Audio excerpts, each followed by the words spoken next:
everyone. I'm Mo. And I'm Katy. And this is The Mo and Katy Show. We are two friends from two different worlds coming together in harmony for one podcast, celebrating gratitude, humor, and positivity. We are random, ridiculous, and have been taking humor seriously since 2018. Each week, we'll share two positive news stories from around the world, a quirky fact, the day's weird holiday, a shared experience, and maybe even play a game. All while punning the crap out of each other. Mo, you can't say that. Fine. It's The Mo and Katy Show. Gratitude, Humor, positivity.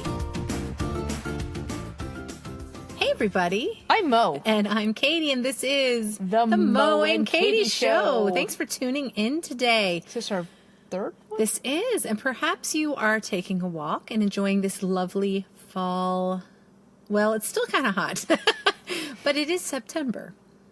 It's hot and rainy and muggy. Yes, it has been kind of a little, I don't know about the rest of you wherever you are, but particularly Maryland and Virginia, it's been kind of muggy and gross. Thanks for saying muggy and not the other M word. No. It's just been muggy. So anyway, but maybe you're still enjoying a walk, looking at the leaves change and yelling fall every time you see them. Fall. That's just fun. Just the one leaf changing color. Or I don't know, what else do people do when they listen to podcasts? Cycling, cartwheel Ferret contest, ferret walking, Double Dutch. What? Dating. I've always wanted to try double Dutch. That Dating, looks you're married. fun. You can't do that anymore. No, it's just double Dutch. Well, anyway, whatever you're doing, we are very glad that you tuned in to hang out with me and my buddy Mo today. And as usual, we're going to bring you gratitude, humor, positivity, and I dare say some randiculousness. Meant. Tarianism. Mo's the randiculous one. I'm completely normal, so. Whatever. So there are plenty of things going on in the world, but we want to share some things that are, maybe a little lighter and fun. So Mo, tell us what's going on in the world today. I picked this one because you like candy. I do. You like riddles. Okay. You like games. Yes, I do like. And you like the prospect of winning money. I mean, who doesn't? I don't know, but you do. So anyway, we're not talking about anyone. We're talking about you, me. So David Klein, who is the founder of Jelly Belly, they call him the Candy Man. Do you know Jelly Bellies? Oh yes, yes. So he's doing kind of a Willy Wonka thing, and I thought it was a Jelly Belly Willy Wonka. Belly Willy Wonka. That's just kind of fun to say. This rolls right off the tongue, but yeah, Jelly Belly Willy Wonka. And he's doing like the golden ticket. So he's got in every state, it's a golden necklace, and it basically looks like a dog tag with a code on there. So you pay $50 to play, and then you get a riddle, and you have to solve the riddle. And the goal is to find in your state that golden necklace, and the winner, whoever finds a golden necklace, wins $5,000. But then once all the 50 necklaces are found, then there's like another ultimate treasure hunt that's going on with all the people that have paid to play. Dude. The winner of that gets the keys to one of his candy factories. Like the real Willy no Wonka. kidding. Yeah, no kidding. So they're pitching it kind of like the Willy Wonka. That's why I said Jelly Belly Willy Wonka. Good day, sir. Yes. I said good day. That's awesome. Now, I think, knowing you, Mo, that you would like something like that because I know that you enjoy a little hobby called geocaching. Yes. And I don't know if any of you out there have done geocaching. It's actually really cool. And in the day of smartphones, it's a lot easier because you've got apps that show you where geocaches are, and you've got to find the little object and write your name on it. We've done, when we were in Santa Barbara, we found a geocache, and then a tiny one. When Mo was visiting me in Baltimore, we were taking a walk in the park and we found a geocache there. That was like a water bottle or something. It was like a prescription bottle hidden in a tree log. So, but anyway, in any event, so is like finding the golden necklace like that? Is it like a scavenger hunt? I don't know, but if I could borrow $50 from you, I will gladly. But I looked at some of the states, and they start like in October 2nd, October 4th. That's cool. Yeah, so it's kind of a cool thing. I think people are looking to get out of the house, looking for something that's family friendly, and again, $5,000. $5,000 is and a chance to get the keys to a candy factory. No chump change, as they say. No. Not sure where that phrase came from. Monkeys. So, some of That's chimp change. Never mind. I don't know. I'm an inaccurate reporter. it's a chimpanzee. Oh, the big baboon one night in June he married them, and very soon they went upon rabbit. There's no chimp in there. I'm gonna let her go. Have a funny moon. Have a said a monkey to the chomp. There it is. Have said a monkey to chomp. I love you too. With a big baboon one night in June they married them, and very soon they went upon their honeymoon. I hope you are singing along as you're listening to Mo entertain us. We did promise ridiculousness. We did, and we're already here. It didn't take very long. Yeah, so. never does. All right. Well, my story is about an animal. Now I know you tease me. No. Pump the brakes.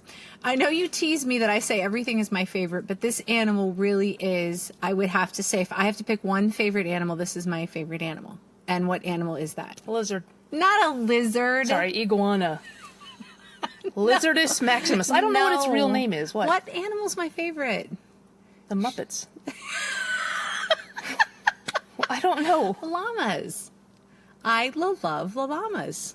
You love the I llama? love the llamas. It's llamas. So I want to tell you about a llama named Caesar, and he is dubbed as the no drama llama. Oh gosh.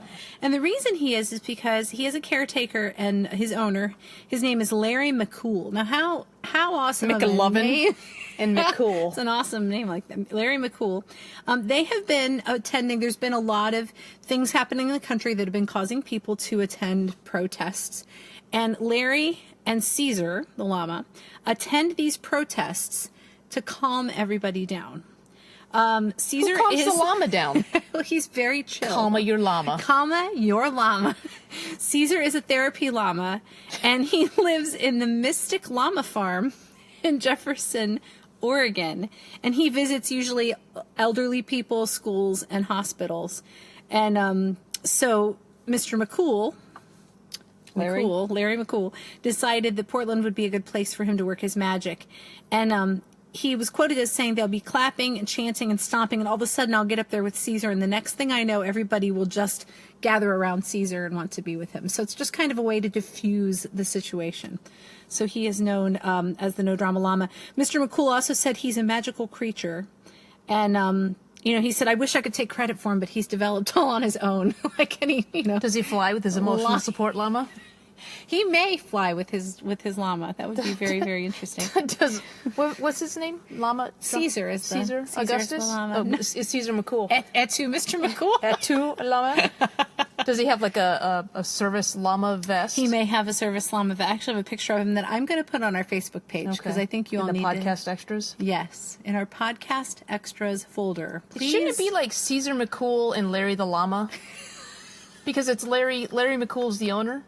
Larry McCool is the owner, and Caesar is the llama. Who names a llama Caesar? I don't know. Romans. What would you name your llama? Larry. See, but I would call him Larry. That would be the thing. No, it's Yeri. Harry Larry, the llama. Lala is silent. No, he's not Spanish. It's not Lala. It's not like Llama Land. Anyway, so, in the Portland area, if you happen to be attending a protest, look for Caesar, the therapy llama, and Portland, give Maine? him a hug. Portland, Oregon. Oh. Yeah, that makes more sense. Do you know that Portland is not the capital of Maine? I'm not talking about state capitals. You can save that drama for Do you Caesar. know what the capital of Oregon I is? absolutely do. Do you? Why don't you give me a quirky fact? It cannot be about the Oregon. Wait a minute. You just asked me for a quirky fact. Yeah, if it's going to get you off of state capitals, then yes. Did you hear that, everybody? That's the way to get Mo to want to hear my quirky fact. Well, I don't want to hear it. I'm just asking you for it. Next, you'll be asking me about the circle of fifths because you love to hear me talk about that. Well, I'll be going on without Mo since she's asleep. All right, here's my quirky fact, and I'm not going to build up to it or anything. I'm just gonna put it out there. You ready? Go. In Switzerland, it is illegal to flush the toilet after 10 p.m. What? There it is in all of its quirky glory. What's the fine? I don't know. I don't know. They might just wipe you off the face of the earth. Oh, man. You're in trouble if you do that. Yeah, it's not urine, it's mine. Oh, Lord. Yeah, so I don't know why it's illegal. That's just the quirky fact right there. Yeah, we just got to plunge right into that, didn't you? That was a good one. Took me a long time. Swirled it around a Yeah, little I did. Yeah. Gosh. And if it's still running, you could just jiggle the handle a No. little bit. Is your toilet running? Better go catch it. No, that's the fridge. Man, I am off. I need the no drama llama. You need a hug from Caesar the I llama. need Caesar McCool. He's the llama whisperer. Watch out, they spit. All right, so that's all I got. That's my quirky fact. Well, it kept us away from state capital. Well, that's all we're really going for.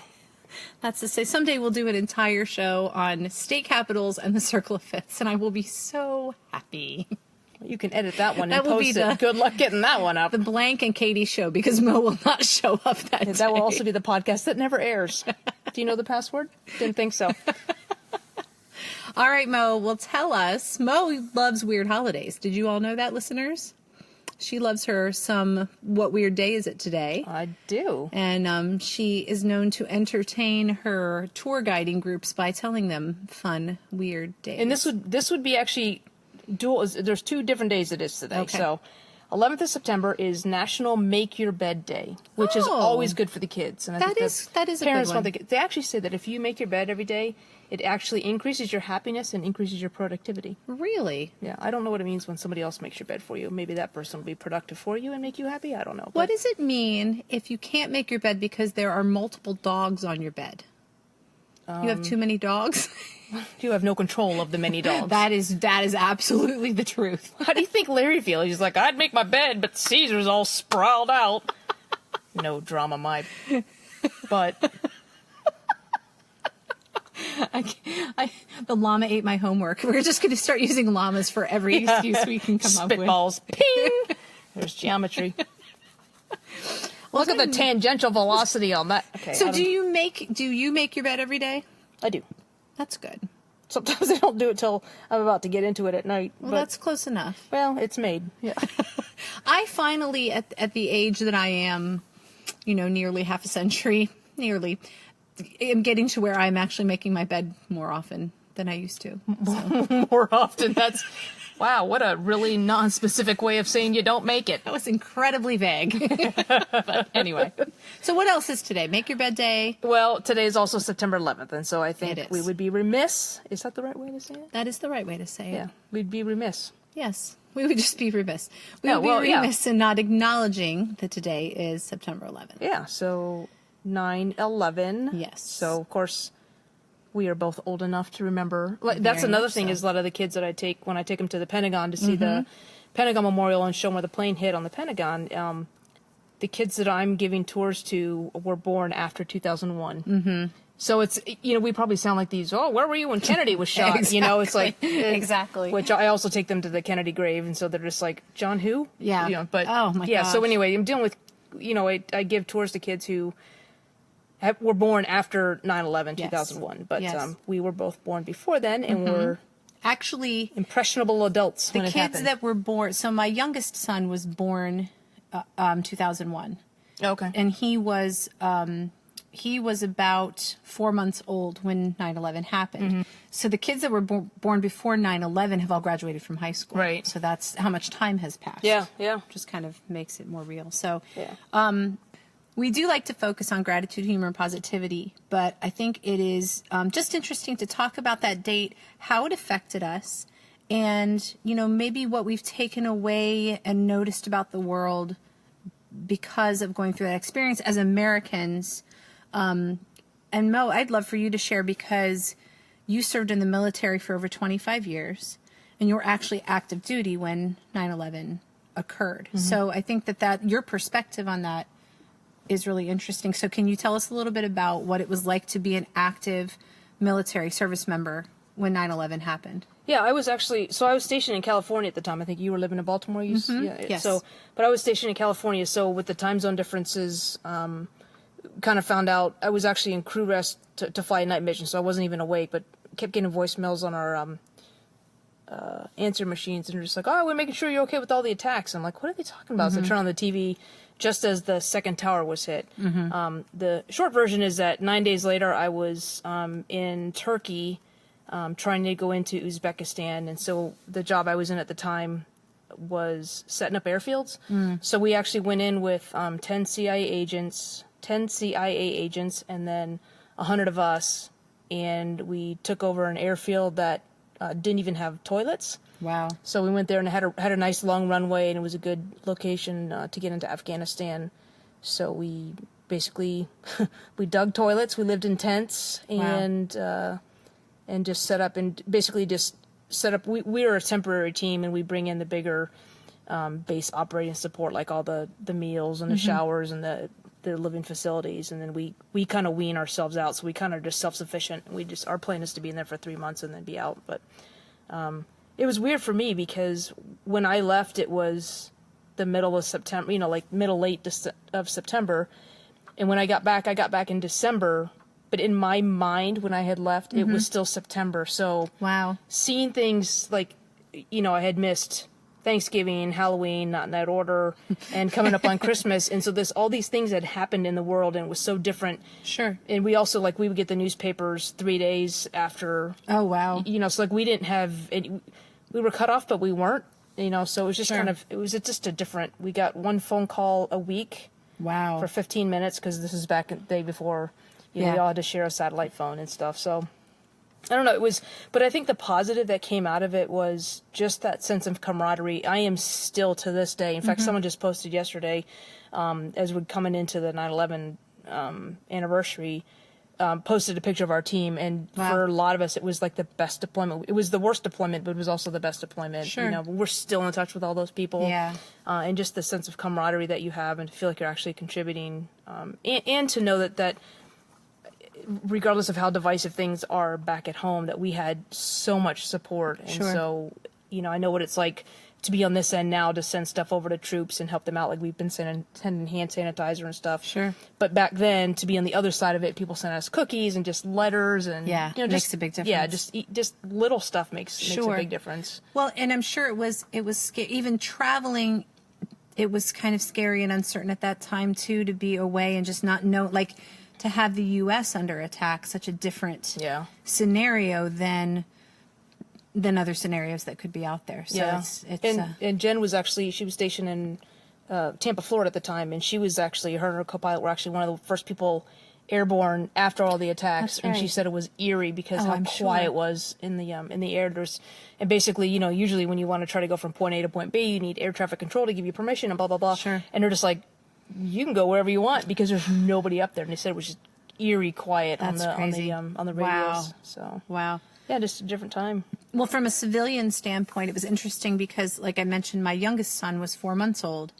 My boys were young. I think Micah was like 2, and then my 2 oldest boys were in school. They were in 2nd grade and 1st grade, I believe. And so it was a normal morning. Took them to school. Dropped my second to youngest off at a friend's house, and actually was taking Jacob to a doctor's appointment a pediatrician appointment that morning. And I turned on the radio, and I heard them say on the radio, the World Trade Center's been hit. Now, in Baltimore, we have a 5-sided building in downtown Baltimore called the World Trade Center. And I thought that's what they were talking about. I was like, somebody in some sort of a small aircraft hit the World Trade Center.